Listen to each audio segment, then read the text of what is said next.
अस्सलामुअलैकुम friends and welcome to नुमांस power play show.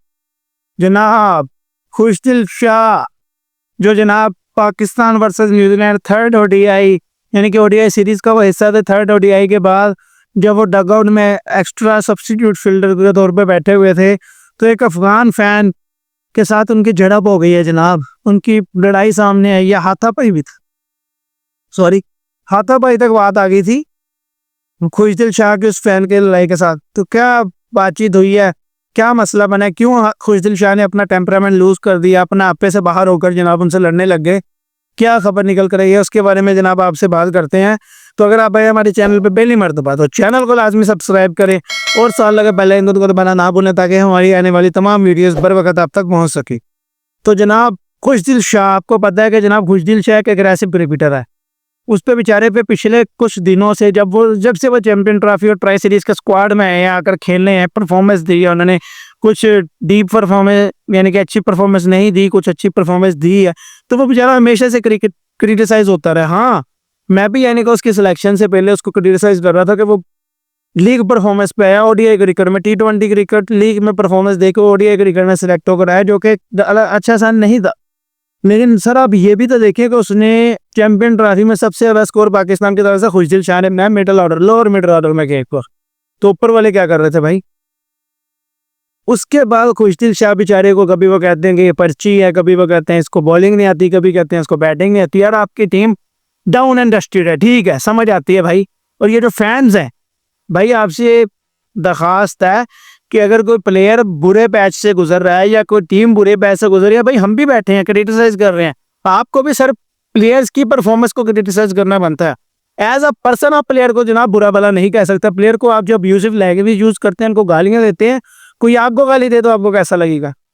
वो अफगान फैंस अब देखे कि कई मैंने जर्नलिस्ट की सुनी है, वो कह रहे हैं जी खुशदिल शाह की गलती, आपकी परफॉर्मेंस गलत है, तो आपको जनाब वो बातें करेंगे, आपको सुननी पड़ेगी, ऐसे है तो वैसे है। भाई माओ बहनों की गालियां कौन सुनता है, आप सुनेंगे?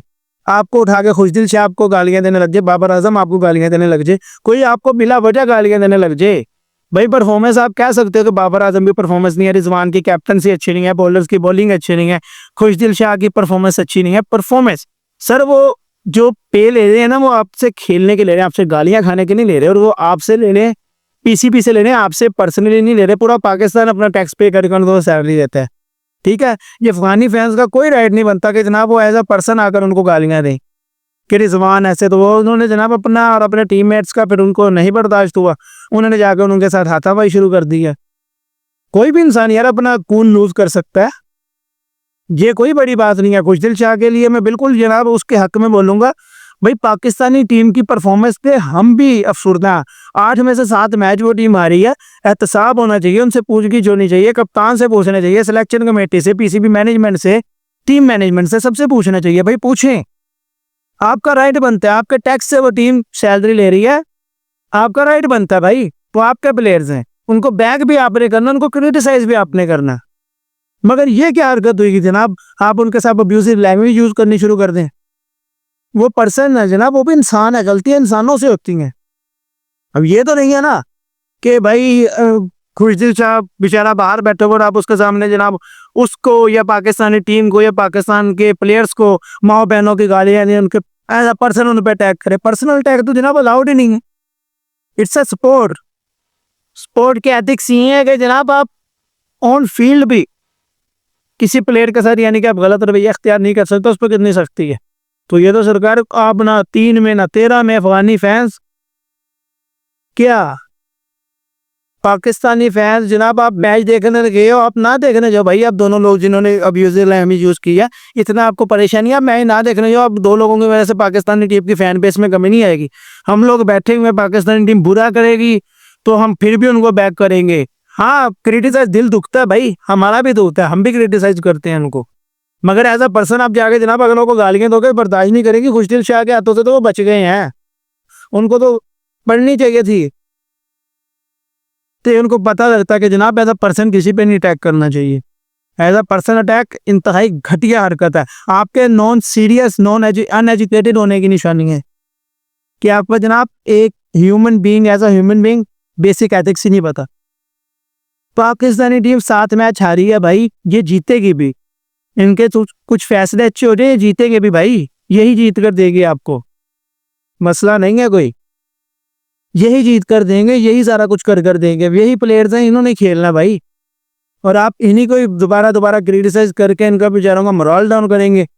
पिछले दिनों आपने देखा होगा हारिस रऊफ के साथ ये सीन हुआ था, मोहम्मद आमिर के साथ पीएसएल के दौरान हुआ था। तो ये क्या है यार, पूरी दुनिया को आप अपना आप दिखाते हैं स्टेडियम में आकर कि भाईजान हम किस गलत हरकत, किस गलत कम्युनिटी से ताल्लुक रखते हैं। बाबर आजम को जनाब लोग चैंस करते हैं जिम्बाब्वे वाबर की, ये नहीं होना चाहिए भाई, हमारे प्लेयर्स हैं वो, आप एज अ पर्सन उन पर अटैक नहीं कर सकते। मैं सर इस मामले में टोटल खुशदिल शाह के साथ हूँ। खुशदिल शाह ने एक अच्छा गेस्चर किया, लेकिन हाँ उनको भी बिल्कुल यानी कि अपना कूल नहीं करना चाहिए था। सिक्योरिटी हुकाम को कहना चाहिए था कि भाई इनको पकड़े, इनको सबर से। बाकी जो उन्होंने किया है वो भी एज अ पर्सन एक बेहतर किया कि आने वाले वक्तों में जनाब लोगों को थोड़ी सी अवेयरनेस हो जाए भाई कि वो टीम बुरा कर रही है तो वो जनाब कोई जानबूझ के नहीं कर रही, ठीक है। और अगर आप कर भी रही है जानबूझ के कर रही है, जो भी टीम के पर्सनल मसलन मसाइल है वो जनाब मैनेजमेंट हल करेगी, मैनेजमेंट को हल करने पड़ेंगे दिन पर दिन क्रिकेट डाउन जा रही है। लेकिन आप जनाब आपकी इस तरह बकवास करने से ना आपकी जो तरबियत है वही वाज़ेह होगी सिर्फ। ये अगर वो फैंस मेरी वीडियो देख रहे हैं तो उनको जनाब शर्म खानी चाहिए, डूब के मर जाना चाहिए उनको चुल्लू भर पानी में। जो उन्होंने ये एक्ट किया है ना, पूरी दुनिया उन पे बैकलैश लेकर आएगी। पाकिस्तानी टीम के जो खुशदिल शाह ने काम किया, मैं जनाब उनका टोटल सपोर्ट हूँ, दुनिया उनको गलत के। मुझे नजर आता है कि सही कोई जी अगर आप किसी की इज्जत पे वार करेंगे तो वो इसी तरह आपके हालात का गैर बिगाड़ेगा भी। तो शुक्र करेंगे जनाब उनको मार पड़ी नहीं, वरना उनको मार पड़नी चाहिए थी, मार के हकदार थे हो। इससे पूरी दुनिया में एक लेसन जाता है कि जनाब एज अ पर्सन आप किसी पे अटैक नहीं कर सकते। वो पाकिस्तानी पूरी कौम के प्लेयर्स है, पूरी कौम को रिप्रेजेंट करें, अकेले आपकी पर्सनल जागीर नहीं है वो, ठीक है। तो Khushdil Shah good luck, Pakistani team good luck, अल्लाह ताला आपको जनाब अच्छे फैसले करके दोबारा से अपने रिदम में आने की तौफीक दे। हम तो दुआई कर सकते हैं कि ऐसे लोग आकर आप पे ना भूके। बाकी जनाब क्रिटिसाइज करना अलग होता है और जनाब पर्सनल अटैक करना अलग होता है, तो इससे इज्तनाब करें आप भी, हम भी, सब यूट्यूबर भाइयों से भी मेरी गुजारिश है कि जनाब पर्सनल अटैक। बाकी जो अच्छा जो पढ़ा लिखा एक होता है ना जर्नलिस्ट, वो कभी ऐसी हरकत नहीं करता कि जनाब उठाकर पर्सनल अटैक। इंडिया के मैंने कुछ जर्नलिस्ट देखे हैं, मैं नाम नहीं लेना चाहता, कि समझते हैं वो क्यों उन्होंने पर्सनल एक प्लेयर, एक दो प्लेयर्स रखे हुए उन पर पर्सनल अटैक कर करके व्यूज़ लेते हैं। तो भाईजान इस तरह की हरकत करके आप व्यूज़ तो ले लोगे मगर फ़ायदा कुछ नहीं होगा आपको, क्योंकि एज अ पर्सन आप हार जाओगे, एज अ ह्यूमन बींग आप हार जाओगे। नहीं आते व्यूज़ भाई, एक दिन आएंगे व्यूज़। इस तरह पर्सनल अटैक करके जनाब आप इंडिया पाकिस्तान को वो अपने चंद वो जो डड्डू फैंस हैं उनको खुश कर सकते हो अपना, यानी कि एज अ जर्नलिस्ट या एज अ स्पोर्ट्स पर्सन या एज अ क्रिकेट फैन आप हार गए हो। तो बाकी उम्मीद है कि आज की वीडियो आपको पसंद आई होगी। मज़ीद ऐसे कंटेंट को देखने के लिए हमारे चैनल को लाजमी सब्सक्राइब करें और साथ लगे बेल आइकन को दबाना ना भूलें ताकि हमारी आने वाली तमाम वीडियोस बर वक्त आप तक पहुंच सके। मिलते हैं आपसे अपनी नेक्स्ट वीडियो में, तब तक अपना ख्याल रखें, दुआओं में याद रखें।